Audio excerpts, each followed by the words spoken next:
Welcome to the deep dive. Today we are diving into what's really the ultimate geopolitical strategy game right now. Yeah, absolutely. This isn't just about who has the coolest tech. It's about who controls the infrastructure, the data, Right. and who ends up writing the global rulebook for artificial intelligence. hmm We've looked at a stack of sources that really try to define this global power balance for generative AI. Hmm. We're going to analyze who's currently setting the agenda Right. and look at the specific, really targeted strategies the major challengers are using to try and, well, overturn that equation. That's spot on. The current technical tone, the deployment expectations, they're largely being set by just a handful of American tech giants. Yeah. But what's really fascinating, I think, is looking beyond that sort of surface dominance and understanding the very distinct, uh, pretty nuanced counter strategies that nations like China and India are deploying. So our mission today is pretty clear. We're going to unpack those specific durable advantages the U.S. trendsetters have built up. We'll explore the kind of low-cost, high-speed playbook coming out of China, Yeah, that's interesting. and then analyze how India seems positioned to create these meaningful global niches, focusing on vertical specialization. Okay, let's dig in, starting right at the top with the current leaders. When you look at the names, OpenAI, Google DeepMind, Microsoft, Meta, NVIDIA, it's easy to just think, oh, they lead because they started early. Right, the first mover idea. But our sources are pretty emphatic. hmm The advantage is way more complex. It's what the analysts are calling a stacked portfolio of durable advantages. That phrase, stacked portfolio, it's really crucial. It means their lead isn't just down to one thing. So even if a competitor, say, has a breakthrough in one area, they often can't match the combined effect of these six critical advantages the American giants possess. Okay, let's break those six down, starting with maybe the biggest hurdle for anyone else, the money. Exactly. Advantage number one, hyperscale capital and R&D. We're talking about the ability to pour hundreds of millions of dollars, sometimes even more, just to train one state-of-the-art large language model, an LLM, Wow. that allows for constant iteration and massive scale. It just puts others out of the race financially, almost from the start. And all that money lets them vacuum up the best people. Right. Which brings us to advantage two, talent density and research culture. You get this continuous innovation driven by the world's top researchers, often working really closely or moving between these companies and, elite American universities. Ah, that cross-pollination. Yeah, that density of expertise creates a sort of self-reinforcing knowledge loop. Very powerful. But I'd argue maybe the toughest moat for any challenger to actually cross isn't even the research team, it's the distribution network they already own. I think you're right. Distribution is incredibly powerful. That's advantage number three, ecosystem and distribution channels. These AI models aren't just developed in a lab and then released into the wild. They get integrated almost instantly into massive existing workflows. Think about Microsoft embedding this stuff into Office via their cloud contracts. Or Google Search Android. Exactly. Or Meta's social platforms. They ensure these models get productized super quickly and adopted by millions, sometimes billions, of users globally. So you can't just swap in a new model. You'd have to somehow replace that entire surrounding infrastructure and lure away the existing customer base. That's huge. Yeah. What about the actual hardware, the chips needed to run all this? Well, that leads straight into advantage number four, supply chain control and hardware duopoly. Just look at NVIDIA. Yeah. They don't just sell the GPUs, they control the whole ecosystem around them, especially the CUDA software layer. That GPU duopoly gives them enormous pricing power, and it basically ensures that any competitor anywhere in the world has to pay a premium back into that American ecosystem just to get the computing power to train their own models. That control is, well, it's currently almost insurmountable. Okay, that's four pretty big ones. What are the last two advantages that really seal the deal, especially when you're talking about selling to big companies, the enterprise market? Advantage 5 is one that often gets overlooked, I think. Regulatory and enterprise trust. These huge U.S. vendors, they already manage global compliance frameworks, they navigate complex procurement cycles, and crucially, they offer service-level agreements, SLAs. The guarantees. Exactly. Guarantees for uptime, performance, things that a new startup, no matter how clever their AI code is, simply cannot offer credibly at global scale. For big companies thinking about adopting this stuff, that existing trust and proven infrastructure is absolutely vital. Okay, and the final one. Maybe the hardest to put a number on, but possibly the most valuable in the long run. the data itself. Precisely. Advantage 6, proprietary data feedback loops. Think about it. Every single time one of these American-developed LLMs is used across the billions of devices and corporate systems they control, It learns something. it generates fresh data, and that data feeds right back into the models, improving them continuously. It creates this incredibly powerful, highly defensible loop that foreign competitors just can't access. Okay, so yeah, just having a brilliant research team clearly isn't going to cut it. You need the billions in capital, the control over the hardware supply chain, the instant distribution channels, and those pre-existing trust relationships. Yeah. Especially for business. It really is Yeah. a high-stacked wall. But these sources we looked at also show that the global picture isn't totally static. Mhm. We're starting to see some cracks in that wall, maybe, thanks to two very distinct challenger strategies coming out of Asia. Yeah. Let's look at China first. Right. China's approach, mainly led by firms like Baidu with Ernie, Alibaba with Tongyi, it focuses on two key strategic differences compared to the U.S. cost efficiency and state alignment. Okay. And the breakthrough that really made Western labs sit up and take notice back in 2025, apparently, was the rise of DeepSeek. DeepSeek. Right, I remember reading about that. It showed incredible efficiency, didn't it? Producing a really effective model, but reportedly trained for just a fraction of the cost of its Western counterparts. How'd they do that? What was the secret sauce? This is where it gets interesting technically. It was all about optimization. DeepSeek basically demonstrated that really careful algorithmic choices and very precise data set engineering, not just brute forcing it with unlimited hardware. Which cost a fortune. Exactly. That smart engineering can drastically slash the training bill. They essentially proved that low-cost, high-speed execution is possible. And that forced every Western lab to suddenly rethink its own optimization strategies. It gave every challenger globally a clear, cost-efficient blueprint to aim for. Interesting. And the second big difference you mentioned is its domestic focus. Yeah. State-aligned model shaping. Yes.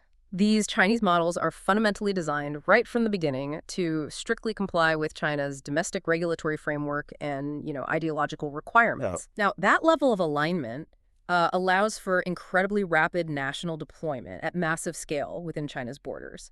But it inherently raises big questions about bias and security if you start thinking about broader international adoption.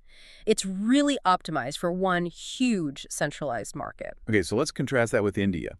Our sources paint a picture of a really dynamic but maybe more fragmented ecosystem.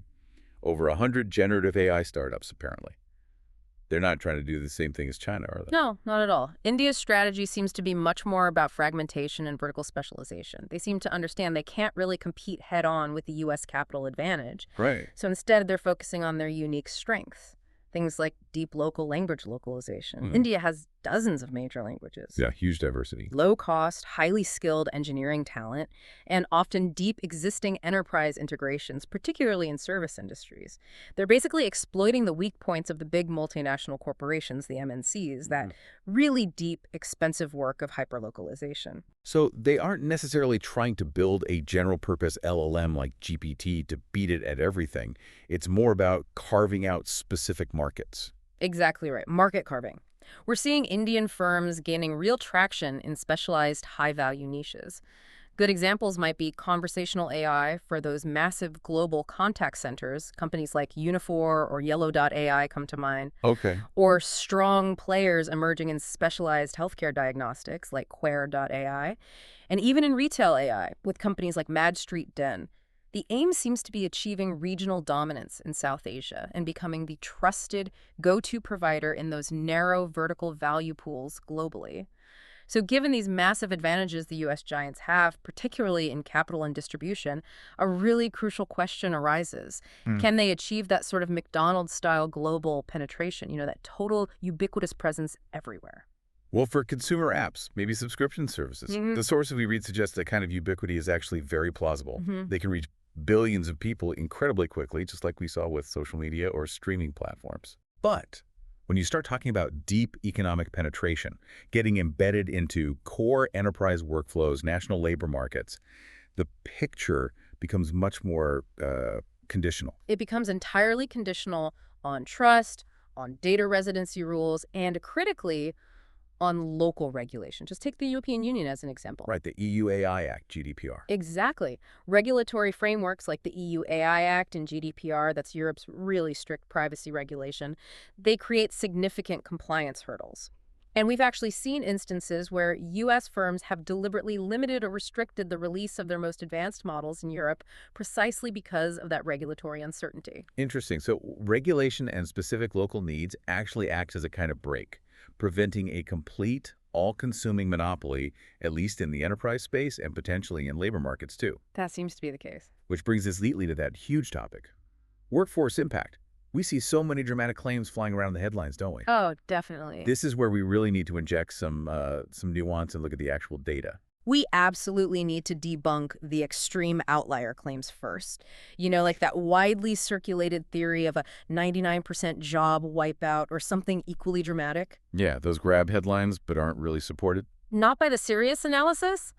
Our sources, looking at reputable organizations like McKinsey, the World Economic Forum, the IMF, the OECD, they provide data that converges around a picture of massive transformation, not total elimination of work. Okay, let's focus on those numbers then. What is the consensus data telling us, roughly? Well, McKinsey, for instance, estimates that activities making up roughly 30% of U.S. work hours could be automated by 2030, especially if adoption happens quickly. 30% of hours, okay. Then you have the World Economic Forum projecting substantial gross displacement globally, maybe around 92 million roles worldwide. That sounds like a lot. It is, and this is the crucial part, they also project significant net job creation in other areas. Things like AI supervision, prompt engineering, data fine-tuning, model maintenance. It points towards a major job shift, not necessarily a job vacuum. And the IMF and OECD data, there's another layer, right? Focusing on jobs that are just affected. That's right. Their estimates generally suggest that somewhere between 30% and 40% of jobs across advanced economies are likely to be affected by AI. Meaning specific tasks within those jobs get automated or significantly changed, but the job role itself doesn't necessarily vanish. The really key takeaway here, I think, is that AI primarily automates specific tasks.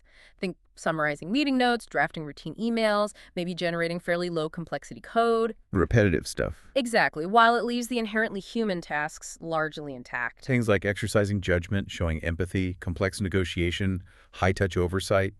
Those remain critical human skills. Precisely. So, look, the disruption will be substantial and it'll be uneven. It'll likely hit office work, administrative roles, transactional tasks most heavily.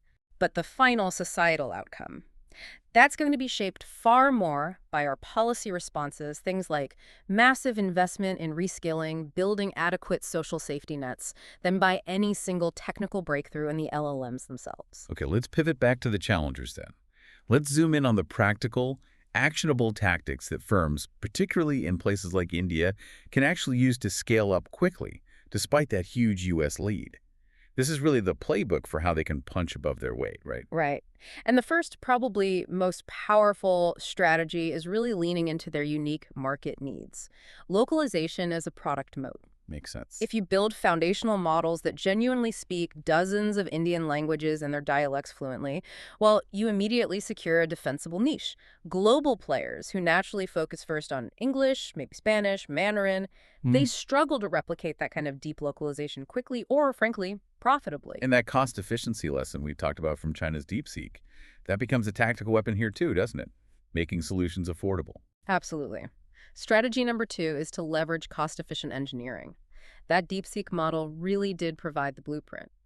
Challengers have to focus heavily on optimizing their training recipes, on techniques like distillation, and especially on quantization. Okay, wait, let's quickly define quantization for listeners who aren't deep in the tech weeds. What is that, essentially? Quantization. Okay, think of it simply as a technical process for reducing the precision and therefore the size of a model's underlying neural network weights. Like compressing a huge image file. That's a pretty good analogy, yeah. Like taking a massive high-definition photo and compressing it smartly so you don't lose the critical detail, but the file size is much smaller. Okay. This allows genuinely useful AI models to run efficiently on much cheaper infrastructure, maybe even directly on edge devices like smartphones or local servers. And that drastically lowers the cost per user, which is critical in price-sensitive emerging markets. Gotcha. But they probably also need a bit of a helping hand from their home governments, right? To get that initial scale and build trust. They often do, yes. Strategy 3 involves regulatory and procurement leverage. Governments can, and often do, deliberately steer large public sector projects, think national e-governance systems, digital education programs, towards domestic AI vendors. Mhm. That kind of mandate immediately gives local champions the necessary scale, the reference customers, and the credibility they need to then start competing more effectively internationally. Okay. And on the purely technical side, how do they fight back against that big fear factor? AI making stuff up, hallucinating, especially in really sensitive areas like legal advice or medical diagnostics. Yes, that's strategy number 4. Winning with technical fixes like RAG. RAG stands for Retrieval Augmented Generation. Retrieval augmented. Okay. So instead of relying only on the vast but sometimes unreliable memory of the core LLM, Right. RAG cleverly combines the generative power of the model with external, curated, domain-specific knowledge stores. Think of it like giving the AI an open book exam using trusted textbooks. Ah. This dramatically reduces hallucinations and allows these systems to deliver provable, auditable accuracy in specific enterprise applications. That's absolutely essential for building trust. And finally, looping back to that critical element of enterprise trust we discussed earlier with the U.S. giants, how do challengers tackle that? Their final key strategy is often to prioritize trust through deployment choice. To win confidence in highly sensitive sectors, finance, healthcare, government, they explicitly offer transparent options like on-device processing or on-premise solutions. Meaning the data stays local. Exactly. It directly eases privacy concerns because sensitive customer or citizen data doesn't need to leave the client's own servers. There's no need to send potentially proprietary information to a third-party cloud, especially one controlled by a foreign MNC. That's a powerful trust builder. Hashtag tag tagged, hashtag outro. So wrapping this up, what does this all mean for you listening? Well, the U.S. giants clearly have these deep, durable advantages, the capital, the talent density, the global distribution channels, but they are absolutely not unbeatable. No, definitely not. Cost efficiency, which we saw exemplified by China's optimization efforts, and that deep localization coupled with vertical strength, kind of exemplified by India's playbook. These are proving to be really effective counterattacks. Yeah, the key realization, I think, is that the global battle isn't necessarily about outright replacing the U.S. giants at every single scale. It's more about becoming the dominant, trusted provider in highly localized markets or in specific vertical sectors that the big U.S. MNCs either find less profitable or, frankly, just too complex and messy to localize deeply enough. And the workforce disruption. It's substantial, no doubt, but it seems very task-focused, which means national policy responses on things like reskilling and social safety nets will ultimately define the societal outcome of this huge transformation far more than any single AI breakthrough itself. Okay, so we've established that technical fixes, things like RAG, can dramatically improve safety and reduce hallucinations, making domestic or specialized AI models potentially more trustworthy on a technical level. But here's a final thought for you to mull over. If trust in AI ultimately turns out to be as much a political and regulatory consideration as it is a technical one, what specific auditability requirements, perhaps entirely separate from the code itself, will ultimately decide which nation's AI platforms truly dominate global enterprise and government adoption in the long run? Something to think about until the next time we dive deep